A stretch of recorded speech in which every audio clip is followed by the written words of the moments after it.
Wayanad DCC ട്രഷററുടെയും മകന്റെയും ആത്മഹത്യാ case അന്വേഷണം ക്രൈംബ്രാഞ്ചിന് കൈമാറിയിട്ടുണ്ട്.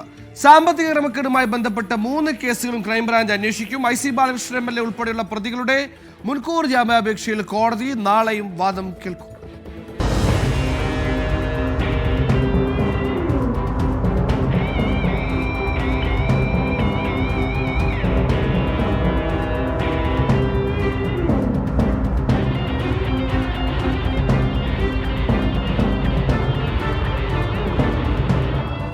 NM വിജയന്റെയും മകൻ ജിജേഷിന്റെയും ആത്മഹത്യയുമായി ബന്ധപ്പെട്ട അന്വേഷണം ക്രൈംബ്രാഞ്ചിന് കൈമാറണമെന്ന് കുടുംബം ആവശ്യപ്പെട്ടിരുന്നു.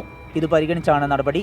ആത്മഹത്യയ്ക്ക് പുറമെ താളൂർ സ്വദേശി പത്രോസ്, മാളിക സ്വദേശി പുത്തൻപുരയിൽ ഷാജി, പുൽപ്പള്ളി സ്വദേശി സായൂജ് എന്നിവർ നൽകിയ സാമ്പത്തിക പരാതികളും ക്രൈംബ്രാഞ്ച് അന്വേഷിക്കും. കേസ് ഡയറി, ആത്മഹത്യാക്കുറിപ്പ്, മൊഴികളുടെ വിശദാംശങ്ങൾ തുടങ്ങിയവ ഉടൻ തന്നെ അന്വേഷണ സംഘം ക്രൈംബ്രാഞ്ചിന് കൈമാറും. പ്രതികളുടെ ജാമ്യാപേക്ഷയിൽ കോടതി നാളെയും വാദം കേൾക്കും.